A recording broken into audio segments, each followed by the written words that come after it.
जी का नाम नहीं लूंगा, मैं जानता हूं निकाल दिया जाएगा। 2000 रुपए के नोट में जो चिप थे बता दिया जाएगा कि कहां गए।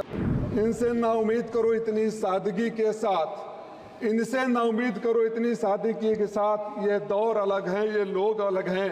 अगर इस दौर में इनसे वफा ढूंढ रहे हो तो बड़े नादान हो, जहर की शीशी में दवा ढूंढ रहे हो। बैंक एक तरफा इन्फॉर्मेशन लेते हैं, गरीबों का सिविल खराब कर देते हैं, मध्यम वर्गीय लोगों का सिविल खराब कर देते हैं। श्री राजीव राय जी।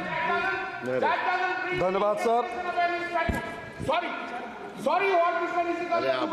श्री राजीव राय जी। धन्यवाद sir. I have given permission to Shri Rajiv Rai ji. No, please. I have not given permission to you. It has nothing to do. Kalyan Banerjee, see. It has to be interpreted within the line. Rajiv Rai ji, आप बोलिए। आप बोलिए। आप बोलिए। धन्यवाद sir, आपने हमें मौका दिया। मैं अपने राष्ट्रीय नेतृत्व का आभारी हूँ कि राष्ट्रीय नेतृत्व ने मुझे कहा बोलने के लिए। उपाध्यक्ष महोदय, आप बोलिएगा प्लीज। हम बहुत दिनों से सुन रहे थे कि बैंकिंग अमेंडमेंट बिल आ रहा है, तो हमारे जैसे लोग जो गांव के हैं, गरीबों के हैं, बड़ी उम्मीद के साथ सोच रहे थे कि जब सुधार की बात होती है तो सुधार में ये भी बताया जाएगा जिस बीमारियों से सबसे ज़्यादा लोग ग्रसित हैं बैंक के नियमों से, जैसे सिविल हो गया, बच्चों के लिए एजुकेशनल लोन हो गया, एग्रीकल्चरल लोन हो गया, छोटे छोटे व्यापारियों के लिए हो गया, इन सब बारे में बातें होगी। मैं ये नहीं कहने इंदिरा जी की तरह, इंदिरा जी और अटल बिहारी वाजपेयी जी का नाम नहीं लूंगा, मैं जानता हूं निकाल दिया जाएगा, लेकिन जरूर उम्मीद कर रहा था कि 2000 रुपए के नोट में जो चिप थे बता दिया जाएगा कि कहां गए और वो चिप 2000 रुपए के नोट क्यों गायब हो गए। मैं इलीगल थे इसलिए मैं ये भी उम्मीद कर रहा था कि अब तक बता दिया जाएगा बैंकिंग लॉ में अमेंड करके कि जो 15 लाख रुपए आ गए थे वो कब और कैसे बांटे जाएंगे। लेकिन फिर ख्याल आया कि हम किन लोगों से उम्मीद कर रहे हैं। इनके लिए 2 लाइनों के बाद बात करेंगे। इनसे ना उम्मीद करो इतनी सादगी के साथ, इनसे ना उम्मीद करो इतनी सादगी के साथ। ये दौर अलग है, ये लोग अलग हैं। अगर इस दौर में इनसे वफा ढूंढ रहे हो तो बड़े नादान हो, जहर की शीशी में दवा ढूंढ रहे हो। बहुत अच्छा। आदरणीय उपसभापति महोदय, हमारे मित्र डॉक्टर संबित पात्रा गोलगप्पे खाए, पेटीएम से पैसे पे कर दिए। 2%, 1-1.5% के हिसाब से कितना पैसा कहां चला गया। अगर पेटीएम कमीशन नहीं लेता तो मेरा पैसा सीधे गरीब को जाता, 10 रुपए का उसको 10 रुपए मिलते और बीच में दलालों को दे दिया गया। और पहली बार हुआ कि पेटीएम का प्रचार माननीय प्रधानमंत्री जी ने किया। ये परंपरा भी पहली बार शुरू हुई। उपसभापति महोदय, पिछले 3 सालों में बड़ी अच्छी टर्मिनोलॉजी लाते हैं लोग।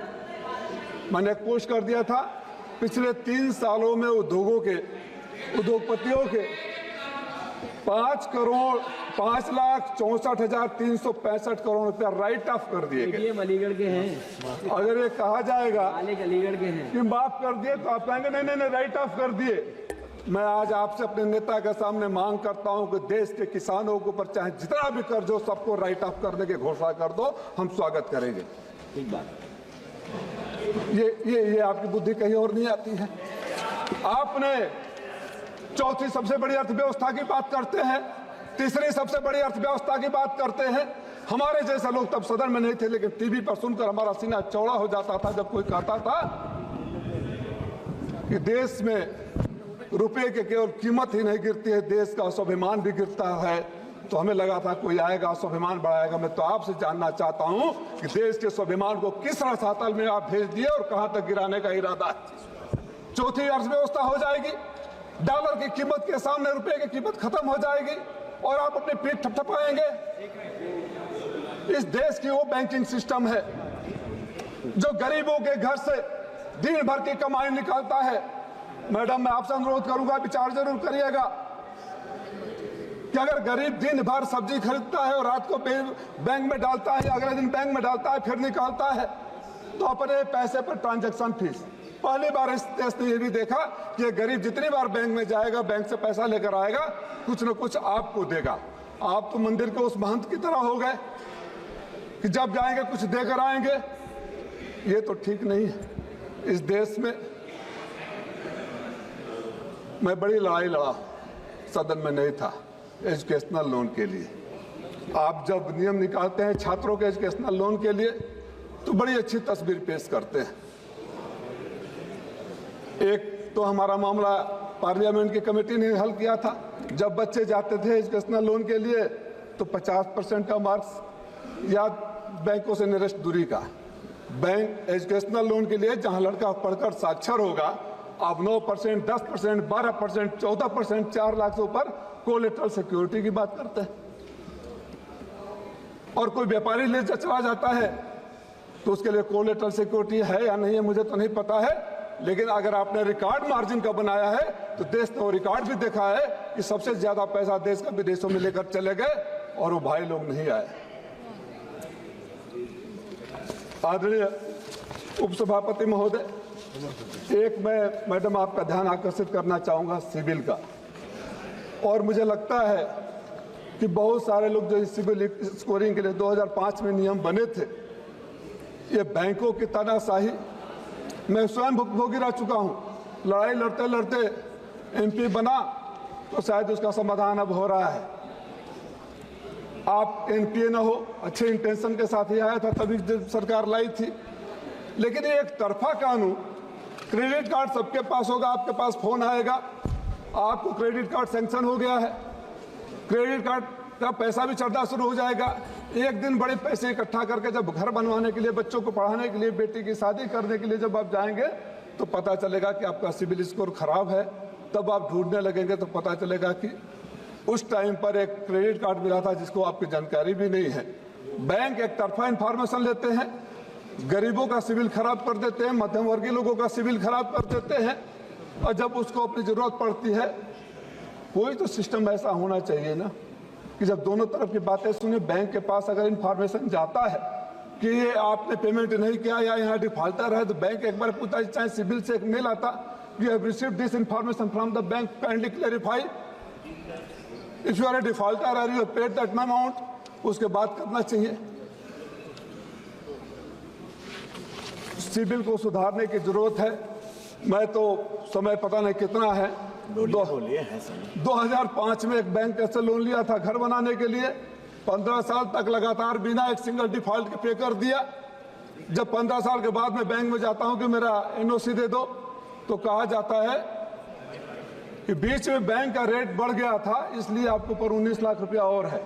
उसी अकाउंट में मेरे पैसे, वहीं मेरे सारे अकाउंट स्कूल कॉलेज हो गए, न कहीं एक कम्युनिकेशन मेरे पास आया, न कोई मेल आया। ऑटो डेबिट कर सकते थे, हमको रिमाइंड करा सकते थे, और मैं आपको भी मंत्री जी लिखा, और दुख के साथ कहूंगा कि आपने उस पत्र का जवाब भी नहीं दिया, समाधान तो दूर की बात है। शेम।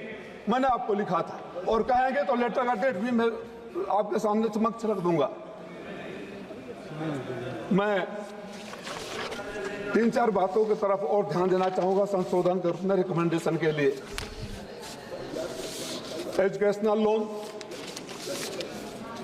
आज के जो बच्चों की पढ़ाई पर खर्च आ रहा है, उसके ध्यान में रखते हुए 20 लाख रुपए तक का लोन ब्याज मुक्त करने की घोषणा सरकार को करनी चाहिए, अगर सरकार सही में उस दिशा में है।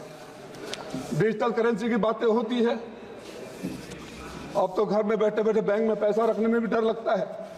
एक फोन आएगा, फोन की बातें कर रहे थे जब हम और आप सब पैदा नहीं हुए थे, जो व्यक्ति यहाँ नहीं है, और डिजिटल अरेस्ट, पैसा चला जाता है। ये आप ही के टेक्नोलॉजी की देन है ना। नंबर 1 फ्रॉड यूपी में हो रहा है। सबसे ज्यादा फ्रॉड हमारे यूपी में है। लाखों में नॉमिनी का नाम बढ़ा दिया। क्या बताने का कष्ट करेंगे इस सदन को कि अगर मेरे लाकर में करोड़ों रुपया है और चोरी हो गए या गायब हो गए तो बैंक की लायबिलिटी कितने की बनती है। जहां तक मेरी जानकारी है, बैंक की कोई लायबिलिटी नहीं है।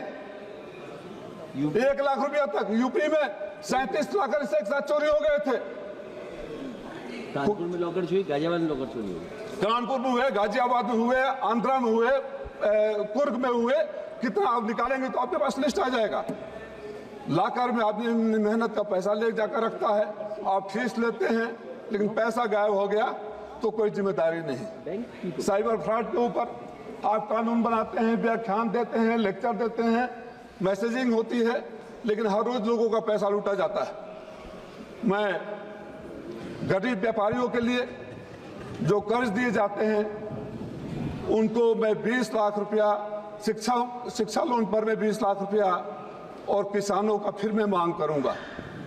अगर बैंकिंग रिफॉर्म करना है तो जो आपके मित्र चले गए हैं बाहर, जो इस देश के तथाकथित उद्योगपति चले गए हैं, जिन बातों को कहकर आप सरकार में आए थे, अपने उन पुराने वीडियो को देख लीजिए, अपने पुराने भाषणों को देख लीजिए, उस पर अमल लाइए। और देश के किसान जो भी बॉर्डर पर तरस रहे हैं, भीतर आने के लिए आत्महत्या कर रहे हैं, बच्चे आत्महत्या कर रहे हैं, बेरोजगारी बढ़ रही है, उस पर ध्यान दीजिए, तब बैंकिंग रिफॉर्म होगा। गरीबों का पैसा अपने बैंक में डाल देने से रिफॉर्म नहीं होता है। उस रिफॉर्म का कोई मतलब नहीं है कि आप चौथी अर्थव्यवस्था बन जाइए और एशिया की सबसे कमजोर करेंसी का नाम भारतीय रुपया हो जाए। इन सब तो जा रहे हैं, नहीं कोई बात नहीं, को बोलना है। क्या खत्म करो। एक खजांची का जन्मदिन होता है, बोले खजांची बैंक में जो पैदा हुआ उसका जन्म। और हमारे लिए आपकी नोटबंदी, हमारे लिए उस देश के लिए उस नोटबंदी जो